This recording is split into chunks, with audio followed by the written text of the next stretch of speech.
My brother laughed when I walked into court with no lawyer. No lawyer? You're finished. But he didn't know what had already happened outside. My stepmother had poured cold water down my suit on the courthouse steps, while my father stood there with a handkerchief in his hand and did nothing. They wanted me angry. They needed me to look dangerous. Because if I lost control, their lie about me would finally look true. They thought I was just the forgotten youngest son who came alone because he had nothing, but they didn't know I was a U.S. Army officer. They didn't know why I couldn't explain where I had been, and they had no idea what was sealed inside the judge's file. I used to think being calm would make them believe me. It didn't. It only gave them space to write their own version of who I was. That morning, standing there in a wet suit, I finally understood something. Sometimes silence protects you, but sometimes the record has to speak. Before we begin, tell me where you're listening from and what time it is there. Then listen closely, because the same wet shirt they used to shame me became the first piece of evidence that destroyed them. I stood at the bottom of the courthouse steps in Lancaster, Ohio, wearing an old Navy suit that had seen better days. I had a uniform hanging in my closet. I could have worn it. Part of me knew what it would do to a room. People stand a little straighter when they see rank on a man's chest. They listen differently. Sometimes they even assume honor before they hear a word. But that morning, I wanted the court to see evidence, not brass. So I came as Callan Mercer, youngest son. No lawyer, no family standing beside me. The late fall air had a bite to it. A security camera sat above the glass doors, angled toward the stone steps. I noticed it the way I noticed exits, corners, and faces pretending not to watch. My family was already there. Theron, my older brother, stood with his hands in his coat pockets, like he had bought the courthouse himself.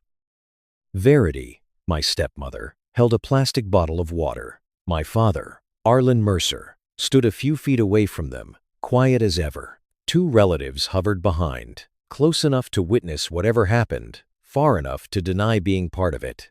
Theron saw me first. His eyes moved from my face to the empty space beside me. No attorney. No briefcase carried by some polished man in a $1,000 suit. He smiled. No lawyer? He said, loud enough for the people near the doors to hear.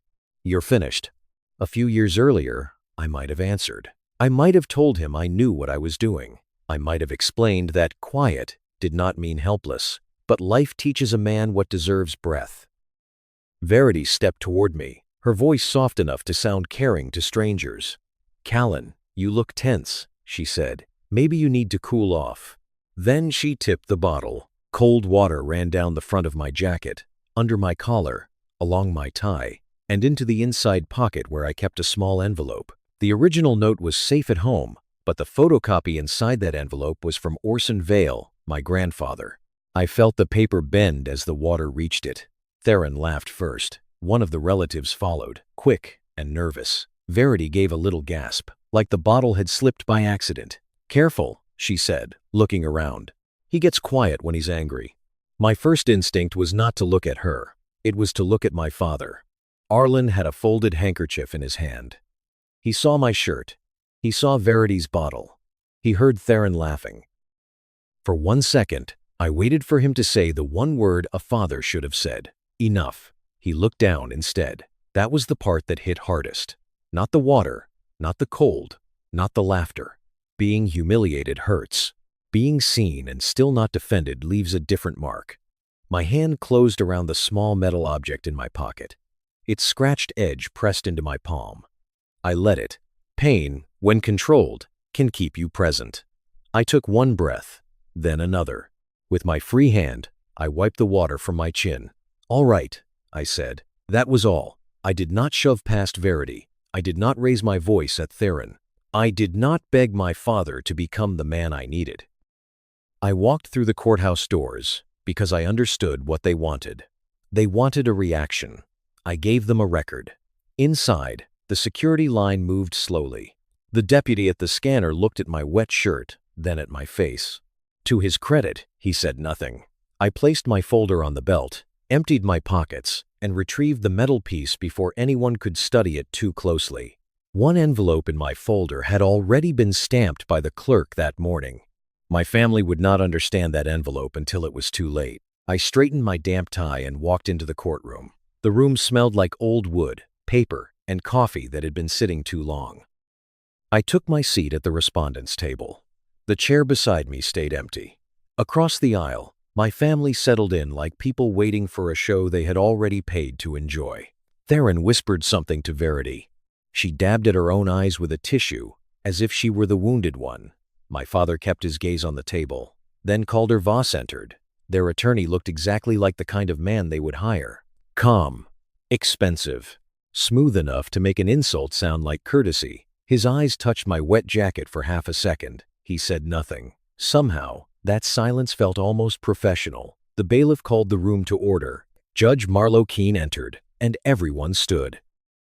When we sat, the judge looked toward my table. Counsel? I stood.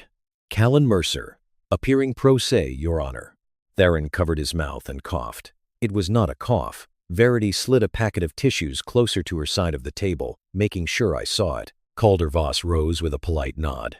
Your Honor, given Mr. Mercer's lack of counsel, we will attempt to keep the record clear. There it was again, the same message in better clothes. You are alone. You are outmatched. You are finished. I looked at him and kept my voice even. I'd appreciate a clear record, counsel. Judge Keene studied me for a moment. He did not pity me. He did not rescue me. He only seemed to notice that a man with water drying under his collar was calmer than he should have been. I sat back down and placed my folder squarely in front of me. Across the aisle, my family still believed the morning had gone their way. They thought they had made me small before the trial even began. They forgot the courthouse records everything. They built their case around the one thing I was not allowed to explain. By the time Calder Voss stood, my shirt was still damp under my jacket, and the cold had settled into the fabric like a reminder. Across the aisle, Theron leaned back with that easy confidence people have when they believe someone else has already done the hard part for them. Calder buttoned his suit jacket and approached the center of the courtroom. He did not sound cruel.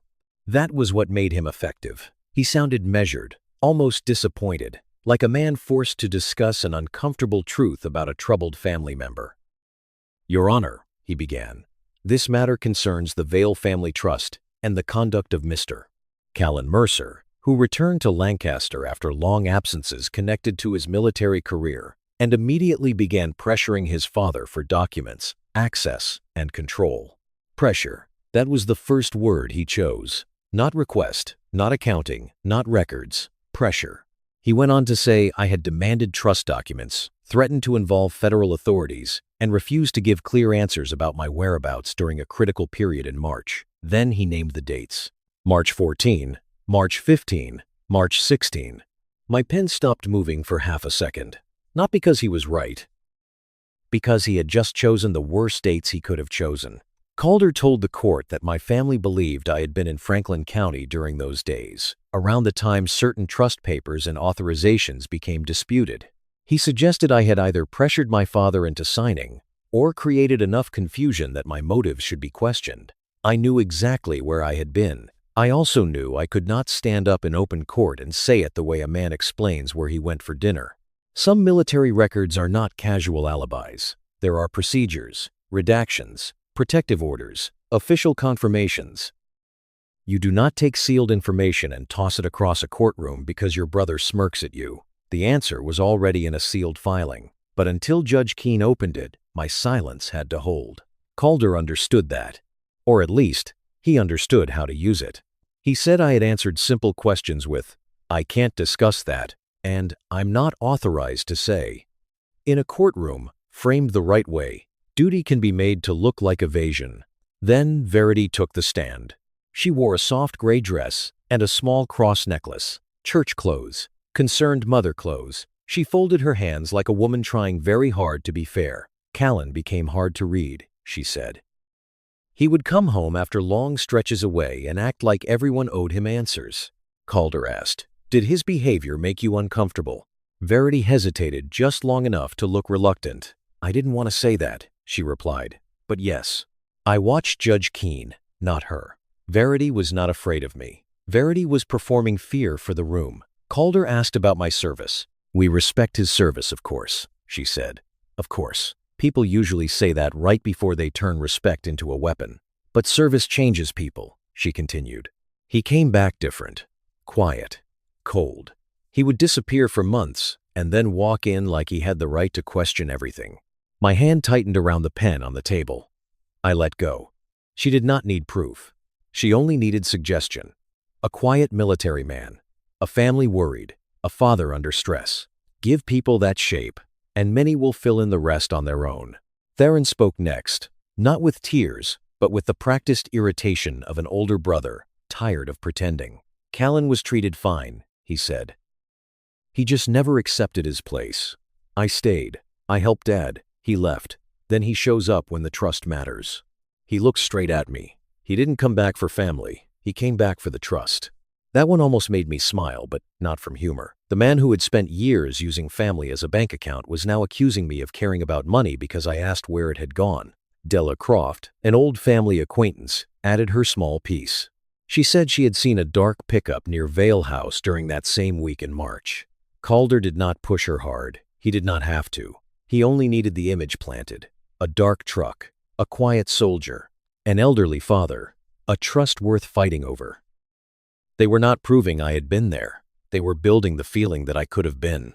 Then Calder turned back to Verity. Why didn't you confront him directly? Verity looked toward my father, then lowered her eyes. You never know what men bring back from war, she said. The room went still. The woman who had poured water on me outside the courthouse was now asking the court to believe I was the dangerous one. I wrote her sentence down exactly. Not because it hurt less on paper, because exact words matter. Calder finished by saying my lack of counsel, lack of transparency, and unexplained absences supported the family's concern. Lack of transparency. That was the phrase. They had hidden trust records, loans, emails, and collateral papers. I had followed military protocol. Yet somehow, I was the one being painted as secretive. Judge Keene looked toward me. Mr. Mercer, do you wish to respond now, or reserve your questions for cross-examination? I stood. The damp shirt pulled lightly against my chest. I'll reserve my questions, Your Honor. Theron's mouth curved again. He thought I had nothing. I sat down and wrote 3 lines on my notepad. March 14. Dark pickup. War. They were not notes of defeat. They were the first 3 cracks. Before I could break the lie in court, I had to remember when my family first learned how to erase me. It started long before the Vale Trust ever had $1 worth stealing. I was still sitting at the respondent's table when the word war stared back at me from my notepad. Verity had said it like a warning label. Like my service had made me less safe to be around. But my family had been changing the meaning of me long before I put on a uniform. Before I was unstable, I was distant. Before I was distant, I was the one who left. And before all that, I was just the youngest son nobody thought to place in the center. My mother, Elowen, died when I was young enough to remember her voice, but not enough of her daily habits. I remembered the way she touched my shoulder when she passed behind my chair. I remembered that she never made me talk just to prove I was okay. After she was gone, our house changed. My father, Arlen, grew quieter in a way that did not invite comfort. Theron stepped closer to him, learning the family business, learning the bankers' names, learning how to sound useful. Then Verity came in and began rearranging the room without ever admitting she had moved anything. The clearest proof hung over the mantel. I had just come home on leave after a deployment. My flight had been delayed in Atlanta, and by the time I reached the Mercer house, I still had my duffel over one shoulder. There was food on the kitchen island, flowers in a vase, and Theron standing near my father like a man posing for a magazine about local success. Mercer Building Supply had expanded. That was the reason for the gathering. Dad looked proud. Theron looked pleased with himself. Verity looked like she had planned every napkin. "Glad you made it," Dad said. Then he turned right back to Theron. No one asked how the trip was. No one asked how long I had before I had to report back. I told myself it was fine. It was Theron's day. I had learned to explain away small cuts before they had a chance to bleed. When it came time for the photo, Verity waved everyone into place. "Callan, just slide over a little," she said. "Let your father and Theron stand in the middle. This is their day." So I moved. That was the thing. I moved myself. I helped them make me smaller because I had been trained to call my own hurt sensitivity. A few weeks later, I stopped by the house again and saw the framed picture on the mantel. Dad stood tall. Theron stood beside him. Verity smiled like she had built the perfect family out of polished wood and good lighting. Me, half a shoulder, a strip of navy sleeve at the edge. Theron caught me looking. Guess even the camera knew who stayed, he said. Verity laughed like it was harmless. Don't be so sensitive, Callan. It was just the frame.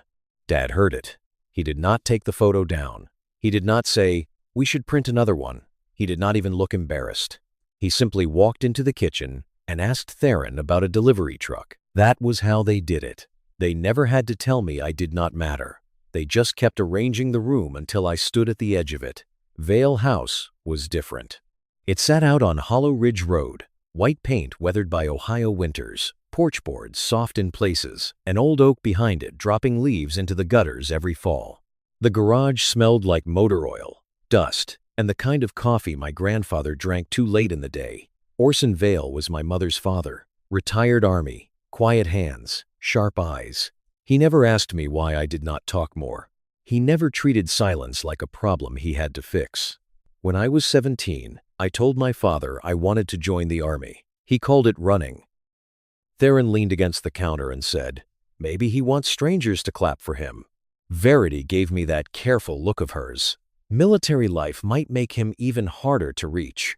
I left before I said something I would have to live with. I walked all the way to Vale House and found Grandpa Orson in the garage, working on an old radio that gave more static than music. He did not ask for the whole story. He looked at my face once and knew enough.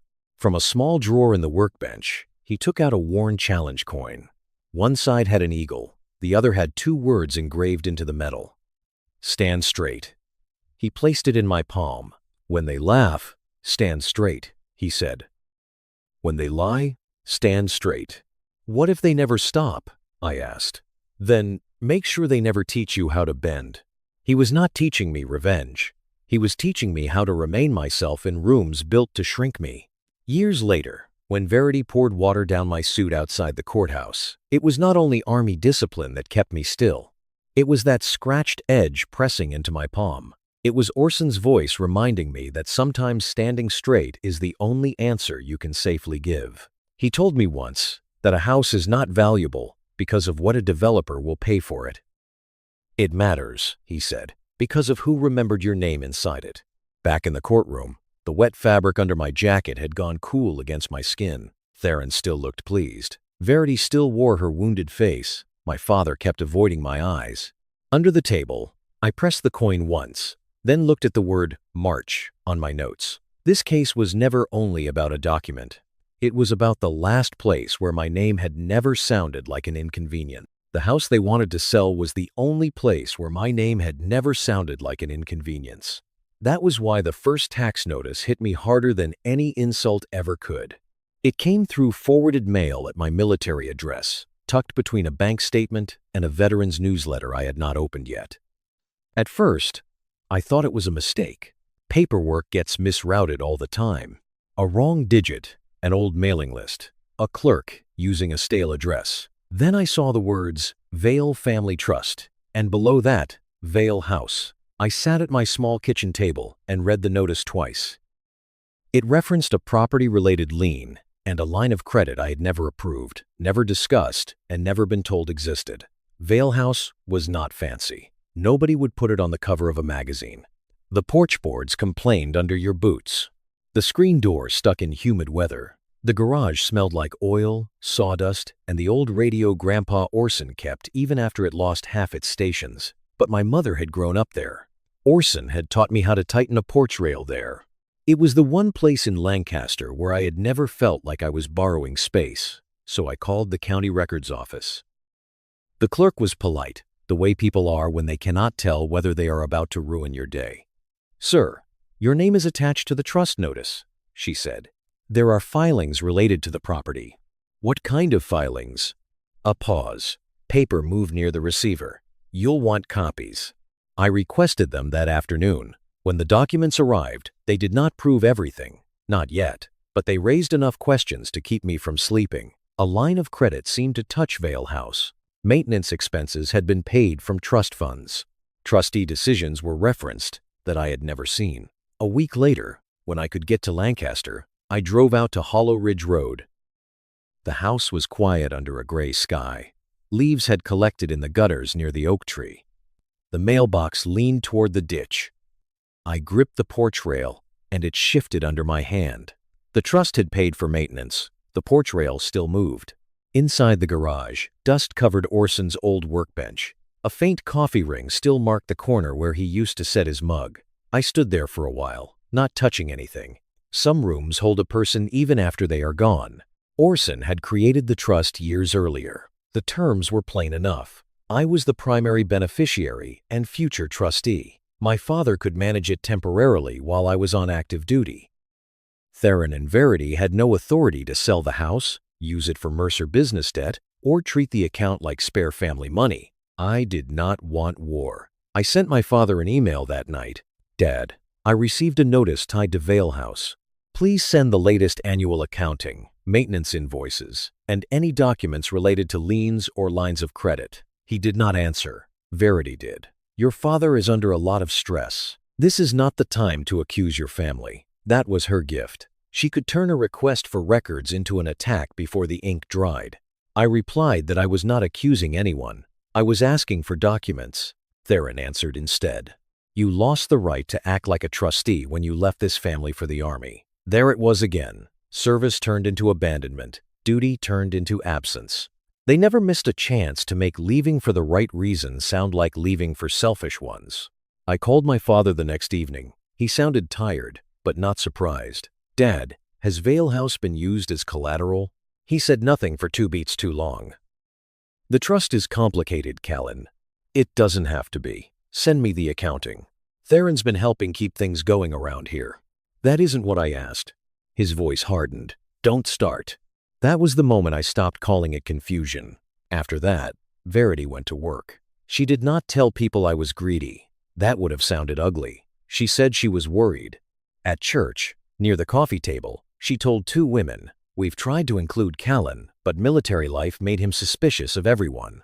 At Miller's Diner, she told Della Croft that I was demanding papers and upsetting my father's heart. At a family cookout, she lowered her voice and said, "He came back different." The Army changes men. Little sentences. Soft delivery. Poison in a Sunday dress. Theron helped from his side. At Mercer Building Supply, where overdue invoices sat behind the counter like guests nobody wanted to acknowledge, he told a supplier I had suddenly become interested because land near Hollow Ridge was getting valuable. A developer had started calling that road future commercial frontage. To Theron, my grandfather's porch had become square footage. Pieces of the story came back to me through cousins and old neighbors. Verity's worried about you.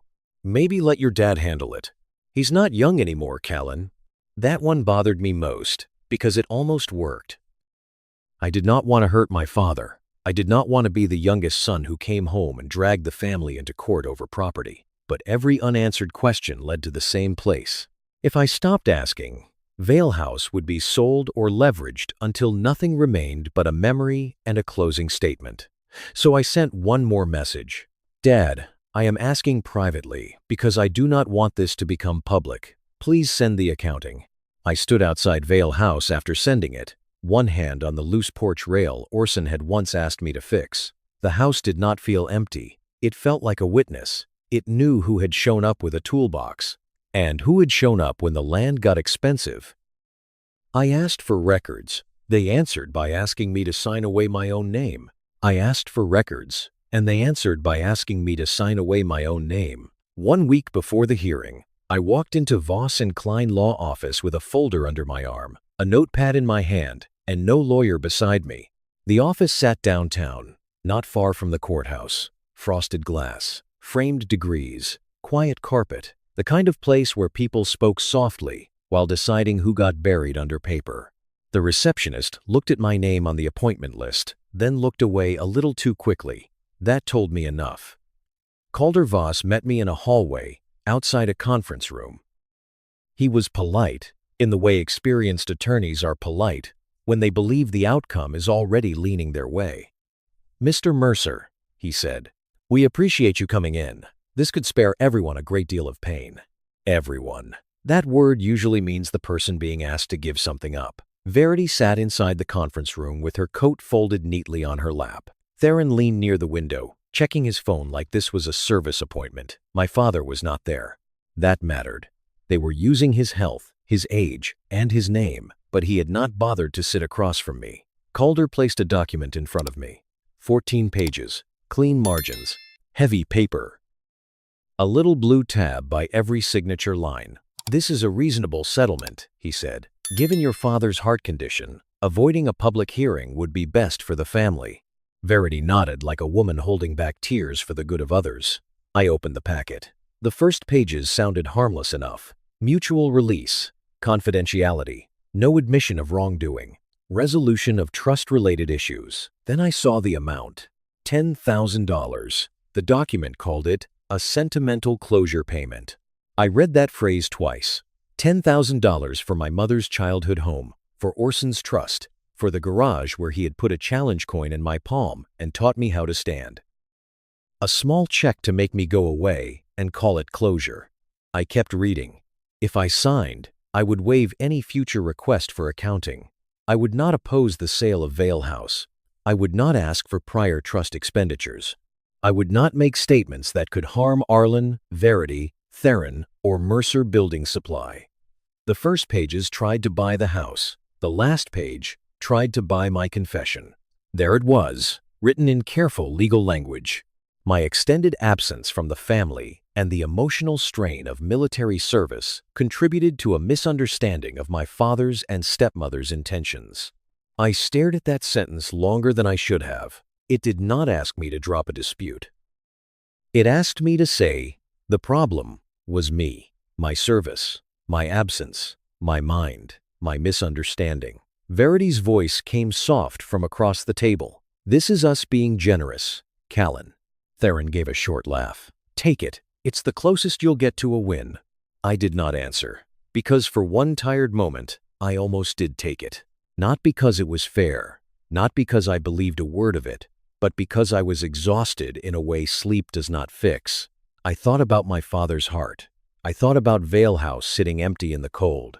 I thought about how easy it would be to stop being the problem everyone pointed at. Maybe peace was worth a signature. Maybe I could go back to duty and let Lancaster tell whatever story it wanted. Then my eyes returned to the line about military service. That was when I understood. This was not peace. It was disappearance with a check attached. Theron picked up a black metal pen from the table and held it out to me. Voss and Klein was printed near the clip. "Sign it, little brother," he said. "It's the only time your name will matter in this case." I took the pen. Verity's face softened. Not with love, with victory. I looked at the signature line. The blue tab waited there like a small flag on a grave. My hand moved close enough that Theron stopped leaning on the window. Then I set the pen down beside the unsigned page. No. The word was quiet, but it changed the air in the room. Theron's smile thinned. Verity's eyes hardened before she remembered to look hurt. Calder watched me more carefully then. I think he realized I was not confused. I was choosing. I slid the settlement back across the table. "I won't sign a lie." Theron scoffed. "Planning to write your own obituary?" I picked up the pen and kept it. Verity sat forward. "Your father cannot take this stress. A good son would know when to stop." "I asked privately for months," I said. "That's not an answer." "It is the only one I have for you." Calder folded his hands. "Is that your final position, Mr. Mercer?" "Yes." No one followed me when I left the conference room. Outside, the late afternoon light had gone flat and gray. I sat in my vehicle for a minute, with that black pen resting across my palm. I thought about throwing it into the nearest trash can. I did not. I placed it in my folder with the trust notices. It was not a trophy. Not then. It was the mark of the moment I refused to erase myself. The first time I fought back, I did not raise my voice. I asked a woman what she actually saw. The first time I fought back, I did not raise my voice. I asked a woman what she actually saw, and the answer was far smaller than the lie my family had built around it. By then, Della Croft had already done her part. She sat in the witness chair with both hands folded over her purse, looking nervous and important at the same time. Della was not a cruel woman. That would have made it simpler. She was the kind of person who heard concern at a church coffee table and mistook it for fact. Calder Voss had used her carefully. She had seen a dark pickup near Vale House during the week of March 14. Not my truck, exactly. Not me, exactly. But enough to place an image in the room. A truck. A house. A son who would not explain where he had been. Judge Keene turned toward me. "Mr. Mercer, cross-examination?" I stood. My jacket still held the dampness from Verity's little performance outside, but I did not touch it. I walked to the proper spot, kept my distance from Della, and rested one hand lightly on my notes. "Mrs. Croft," I said, "you testified that you saw a dark pickup near Vale House." "Yes." "Did you see the driver?" She blinked. "No." "Did you see me get out of the vehicle?" "No." "Did you see my face?" "No." "Did you write down the license plate?" "No, I didn't think to." "Did you report it to anyone that day?"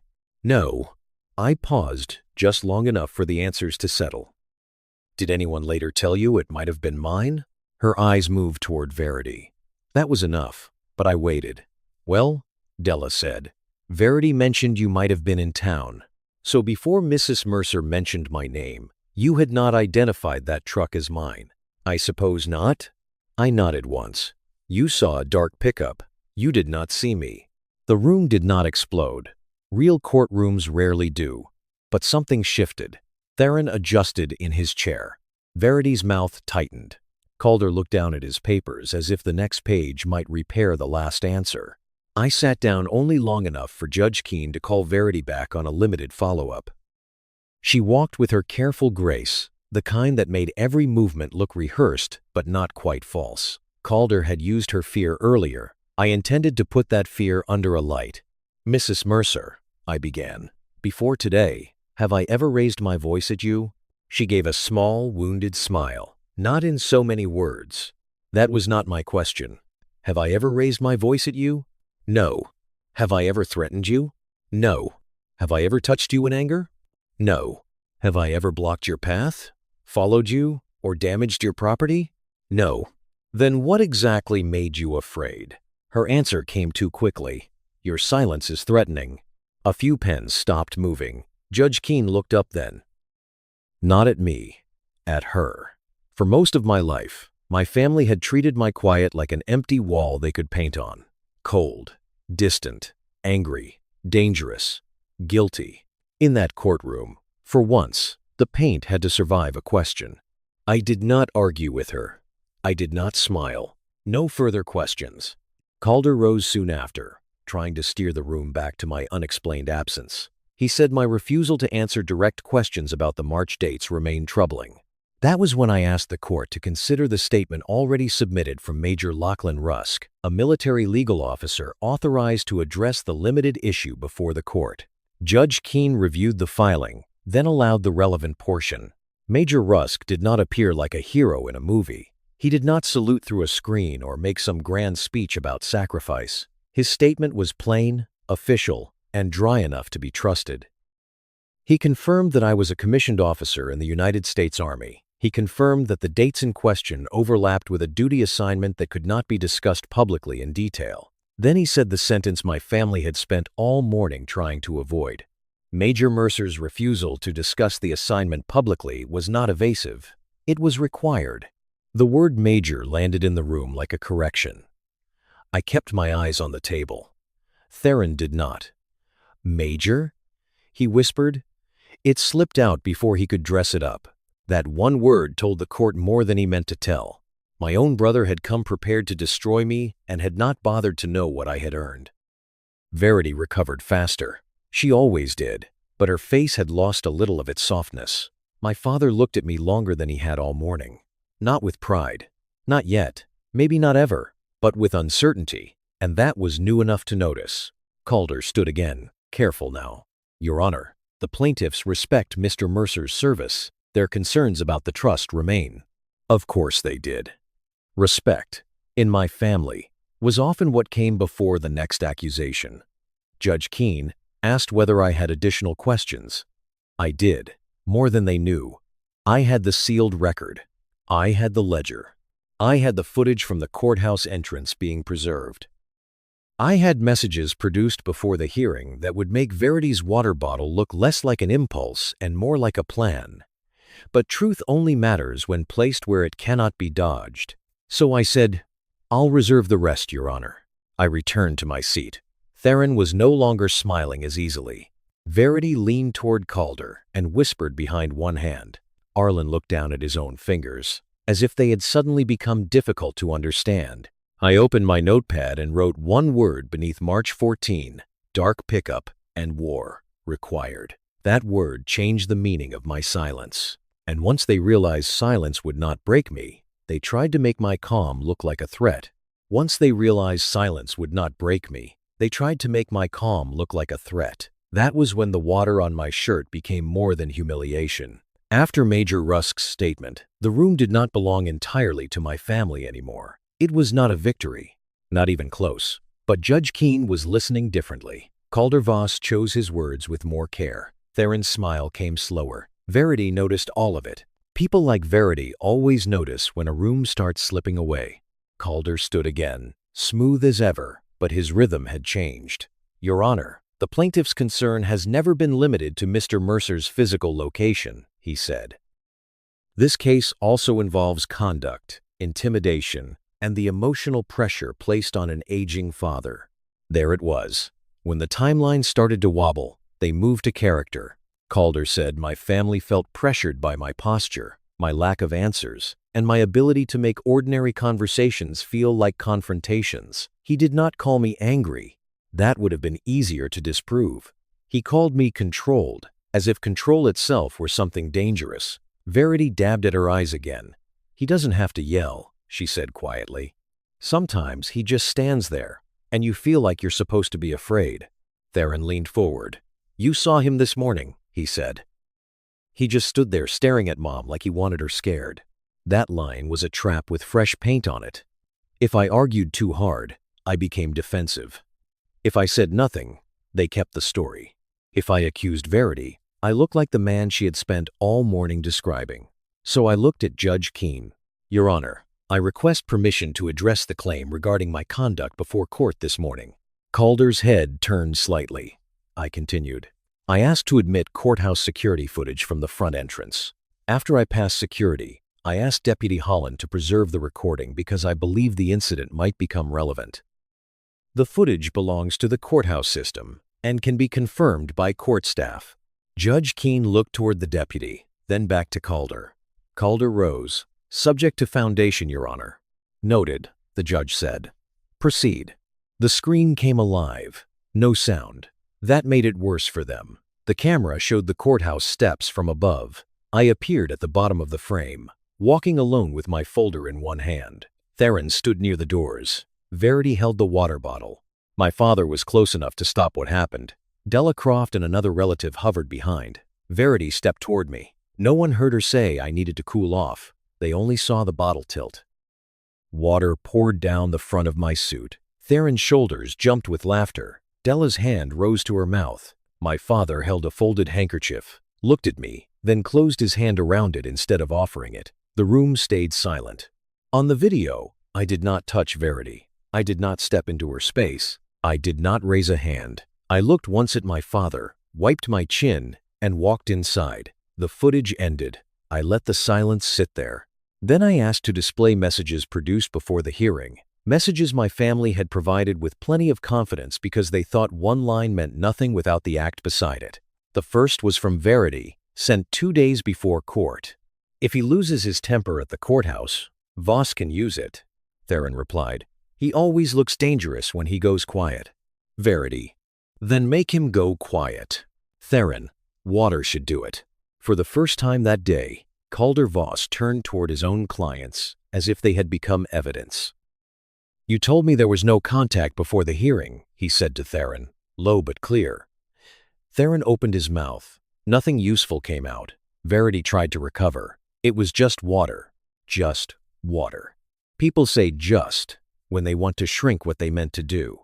I stood, but I kept my voice level. You poured water on me hoping I'd become the man you described. I didn't. I did not add anything else. The record did not need decoration. Judge Keene looked at the messages again. He did not raise his voice. He did not have to.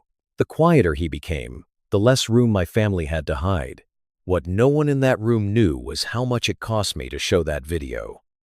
I did not want strangers watching my father stand there with a handkerchief he would not give me. I did not want that moment preserved on a courtroom screen. Part of me still wanted to protect whatever was left of him, but protecting his pride would have meant helping Verity bury the truth. That is not peace. That is cooperation. Near the wall, a young deputy trainee watched the screen with his jaw tight.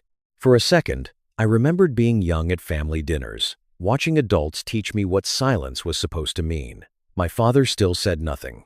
He only looked down, older than he had looked an hour earlier. Calder tried to steady the case. Your Honor, while the footage is unfortunate, the trust concerns and the March timeline remain central. Judge Keene nodded once. The court will take the footage and messages under consideration. We will return to the factual claims. That meant dates. It meant the sealed file. It meant the part of their story that could not survive daylight. I looked down at the darkened wrinkle beneath my jacket where the water had dried unevenly. That stain no longer felt like defeat. It was a timestamp, a motive, a piece of truth they created themselves. Their last chance was the timeline, and the timeline was the one thing I knew they could not survive. Their last chance was the timeline, and the timeline was the one thing I knew they could not survive. Calder Voss knew the water footage had damaged them, but he was not ready to let the case fall. He stood again, holding one printed email like it was a loaded tool. Your Honor, before we continue, the plaintiffs asked the court to consider Mr. Mercer's own words to his father. The screen changed. If you keep hiding the trust records, I will make this federal. The sentence was mine. Verity lowered her eyes like a frightened woman. Theron leaned forward, finally breathing easier. My father stared at the table. Calder said, "This is not the language of a concerned son. This is a man using federal status to pressure an aging parent." For a second, I felt the trap. If I denied it, I lied. If I explained too much, I looked defensive. If I stayed quiet, they owned the sentence. So I stood. Your Honor, I wrote that. I ask that the full email thread be displayed. Judge Keene allowed it. The rest appeared on the screen. Months of requests. Dad, please send the annual accounting. Please provide maintenance invoices for Vale House. The notice lists a lien I was never informed about. Before this escalates, I am asking again for the records. Then Verity's reply. Your father is under too much stress for this. Then Theron's. You lost the right to ask questions when you left. Only after all that came my warning. I looked at the judge.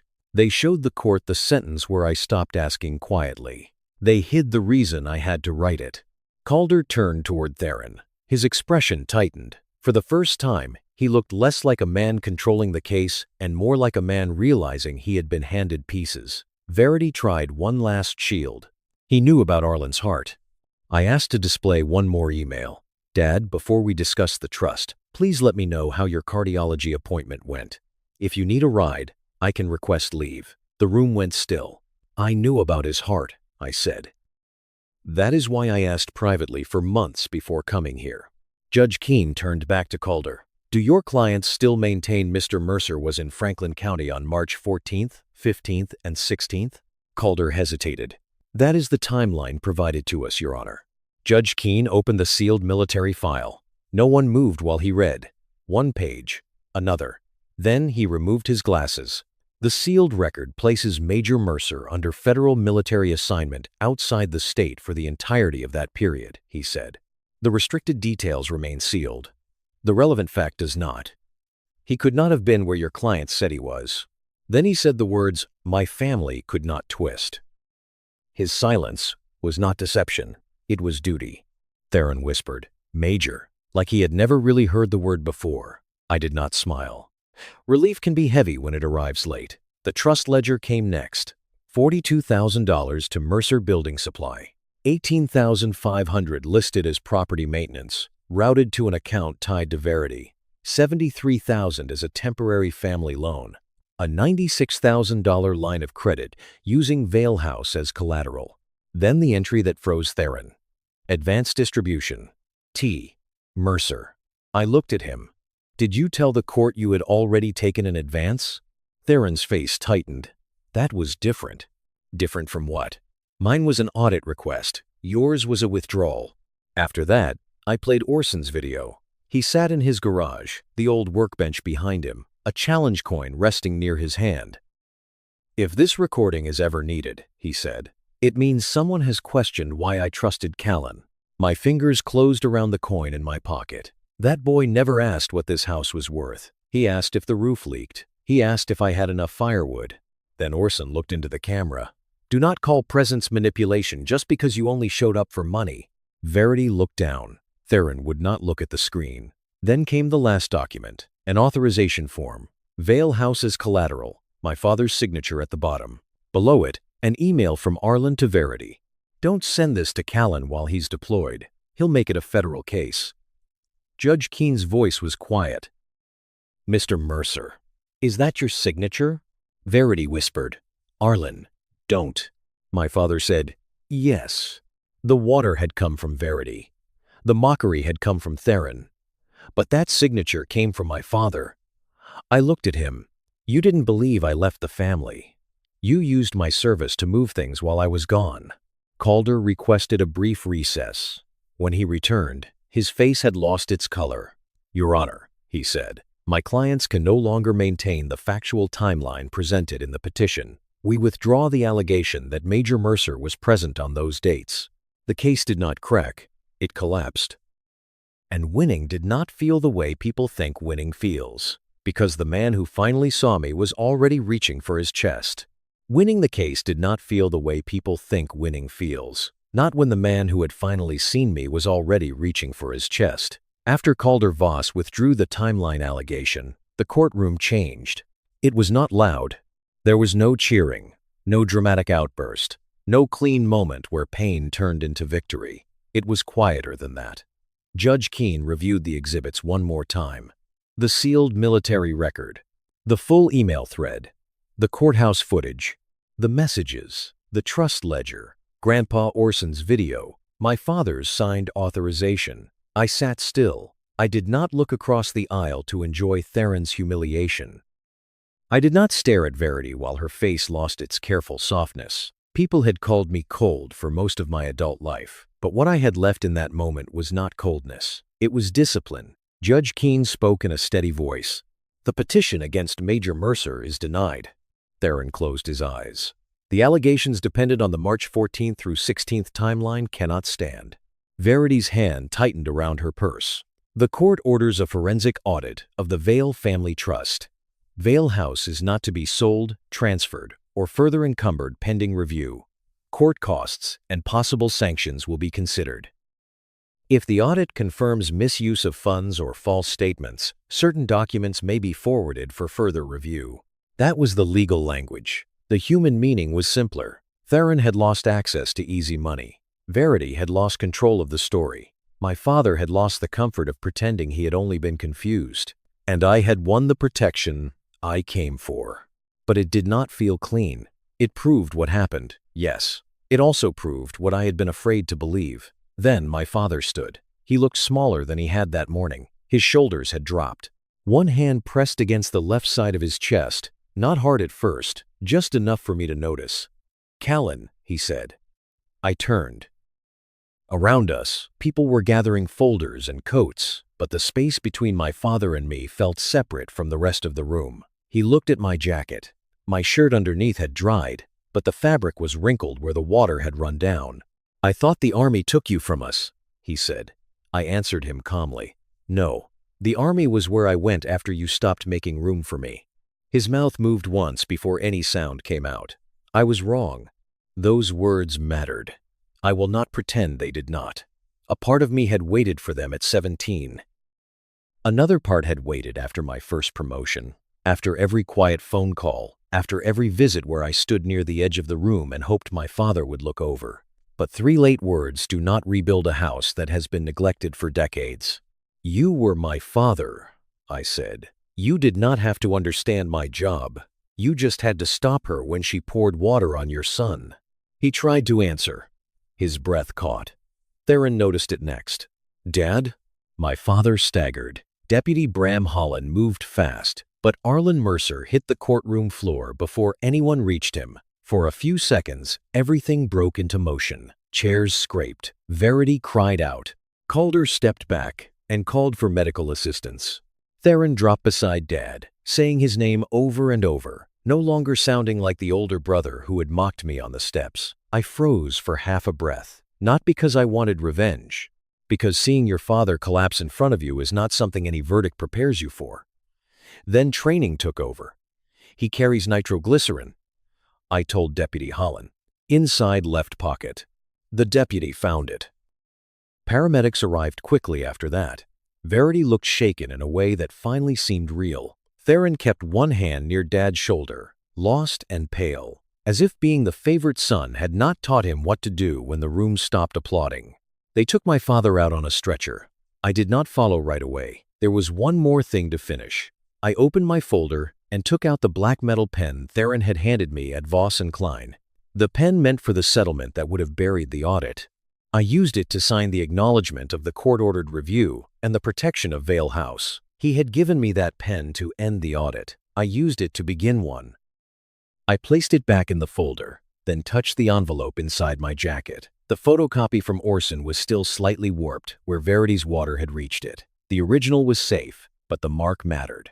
Some things survive and still show where they were damaged. When I stepped into the hallway, Calder Voss stood near the wall. For a moment, he looked like he wanted to explain, maybe apologize, maybe say he had not known what his clients had hidden from him. Instead, he only said, "Major Mercer." I nodded once. Outside, the late afternoon air met me on the same courthouse steps where the morning had started. The same stone, the same glass doors, the same security camera above them. My family was near the parking lot. Verity stood beside Theron, both of them quiet now. Neither called after me. That silence felt different. It no longer owned me. I opened my hand. Grandpa Orson's coin rested in my palm. Its scratched edge had left a red mark in my skin.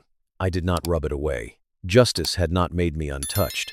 It had not given me back the years, the photograph, or the father who should have protected me before a judge had to see the truth. But it gave me the record. It gave me Vale House. It gave me the right to stop living inside their version of me. My shirt had dried by then. The wrinkles stayed. I did not walk out dry. I walked out free.